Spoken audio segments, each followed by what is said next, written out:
Mercury Events. உங்க ஈவெண்ட்ஸை எங்களோட plan பண்ண இப்போவே ஸ்க்ரீன்ல தெரியிற நம்பருக்கு கால் பண்ணுங்க.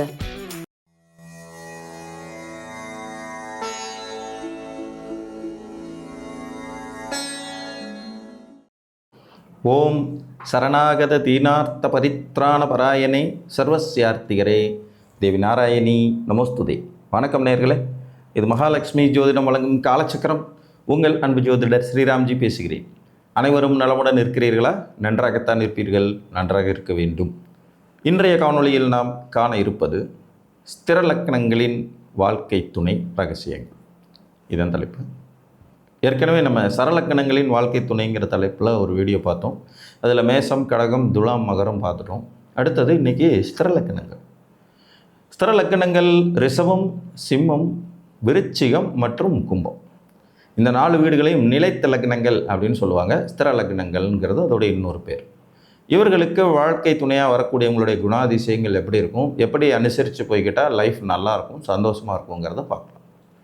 ஸ்திரலக்கணங்களில் முதல் லக்னம் ரிஷபம். இது காலபுருஷனுடைய 2ஆம் வீடு, சுக்கிரனுடைய வீடு, சுக்கிரனுடைய பெண் வீடு, சௌமிய வீடு, சாஃப்டான வீடு, வாக்கு, தனம், குடும்பம் அப்படிங்கிற விஷயத்திலேயே அதிக கவனம் செலுத்தக்கூடிய வீடு. இவங்களுக்கு வாழ்க்கை துணையாக வரக்கூடிய கிரகம் பார்த்திங்கன்னா செவ்வாய்.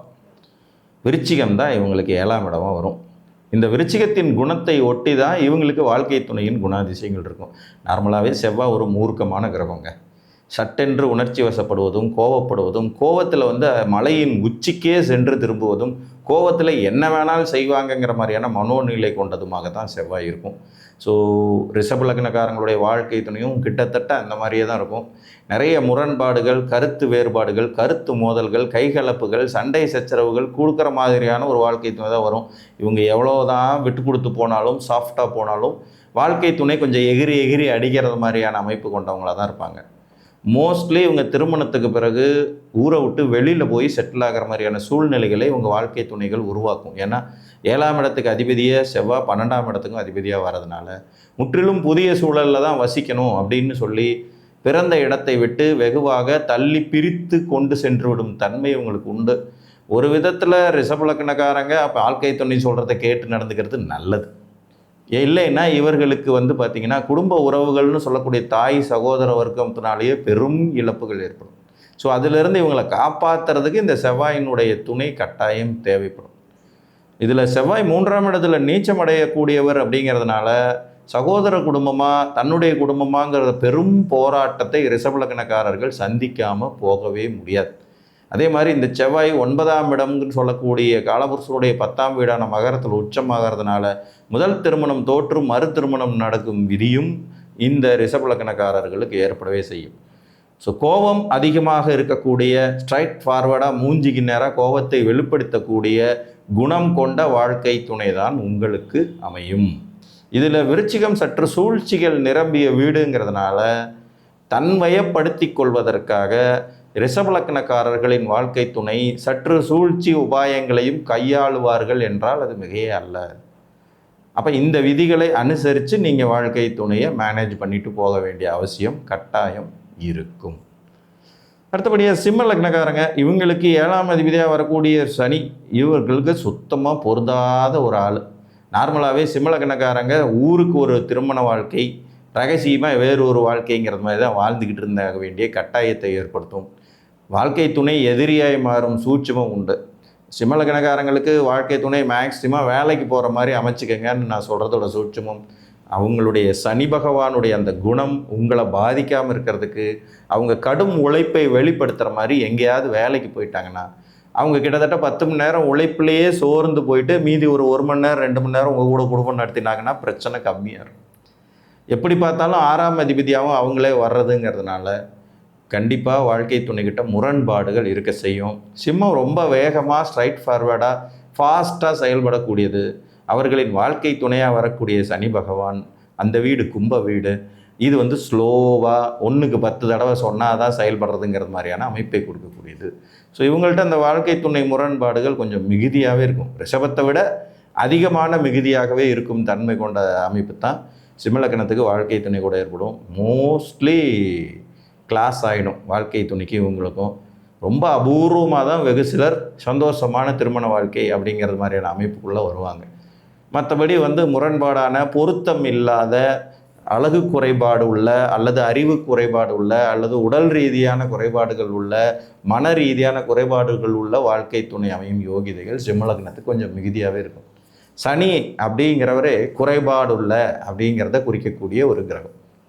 சூரியன் முழுமையான அப்படிங்கிற கிரகம்.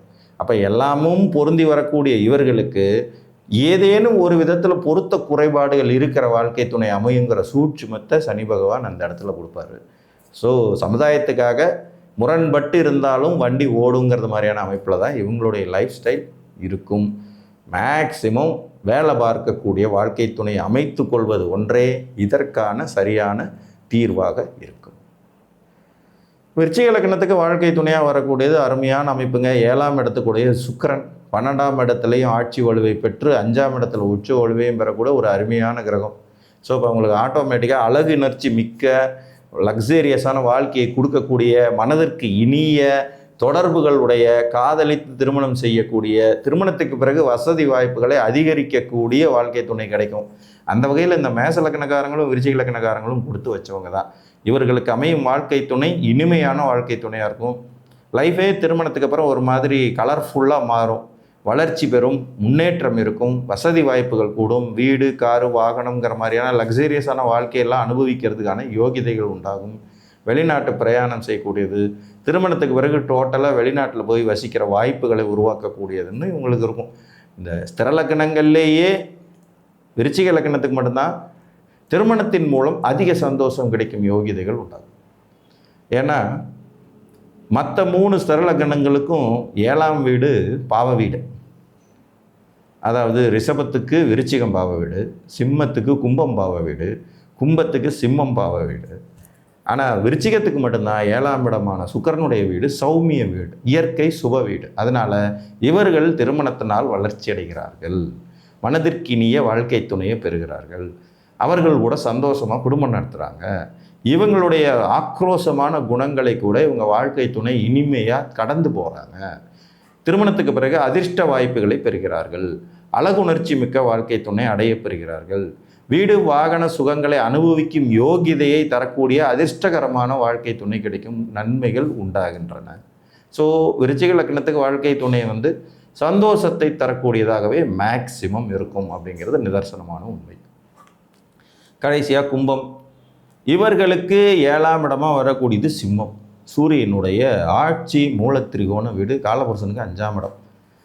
சூரியன் பொதுவாக ஒரு 50-50 சாய்ஸ் உள்ள கிரகம், நன்மையும் தீமையும் தரக்கூடியவர். பட்டு கும்பலக்கணக்காரங்களான சனிக்கு எதிரி கிரகம் சூரியன். அப்போ இவர்களுக்கு வாழ்க்கை துணை அதிகாரத்தை செலுத்தக்கூடியவர்களாக, இவர்களை அடக்கி ஆள்பவர்களாக, நில்லுனா நில்லு, உட்காருனா உட்காருங்கிற மாதிரி கண்டிஷன் போடக்கூடியவர்களாக தான் அமையும்.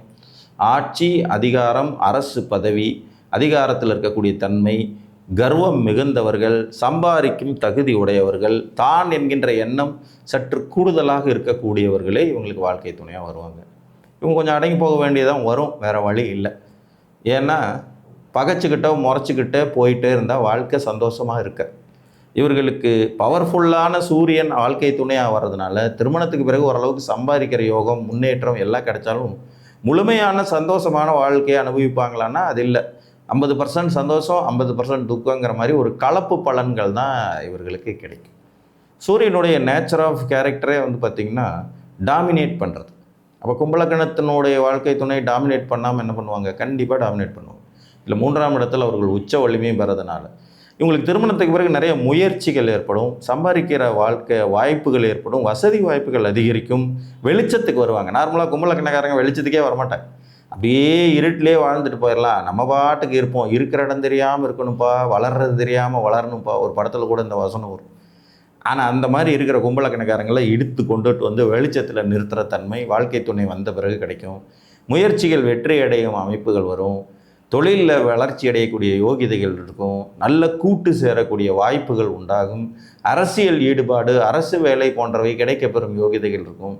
சம்பாத்திய காரகனும் ஆத்ம காரகனுமான சூரியன் இவங்க வாழ்க்கை துணையை குறிக்கிற வீட்டுக்கு அதிபதியாக வர்றதுனால இவங்களுக்கு சம்பாதிக்கணுங்கிற ஆர்வமே திருமணத்துக்கு பிறகு நல்ல விதத்தில் அதிகரிக்கும் தன்மைகளும் கிடைக்கப்பெறும். ஸோ மொத்தத்தில் கொஞ்சம் அடங்கி போயிட்டு நிறைய நன்மைகள் அடையக்கூடிய அமைப்பு ரிஷபத்திற்கும் கும்பத்துக்கும் உண்டு. விருச்சிகத்திற்கு மிகச் சிறப்பான யோகமான வாழ்க்கை துணைங்கிறது மாதிரி அமைப்பில் வந்துடும். சிம்மத்தை பொறுத்த வரைக்கும் உழைப்பின் மேன்மையை உணர்ந்தவரை வாழ்க்கை துணையாகவும் வேலைக்கு போகிறவங்கள வாழ்க்கை துணையாகவும் அமைத்து கொள்வதன் மூலமாக பெரும் சிக்கல்களை தவிர்த்து விட்டு சந்தோஷமாக வாழ இயலும் என்று கூறி மீண்டும் ஒரு காணொலியில் உங்களை வந்து சந்திக்கும் வரை உங்களிடமிருந்து அன்புடன் விடைபெற்றுக் கொள்வது உங்கள் அன்பு ஜோதிடர் ஸ்ரீராம்ஜி. நன்றி, வணக்கம்.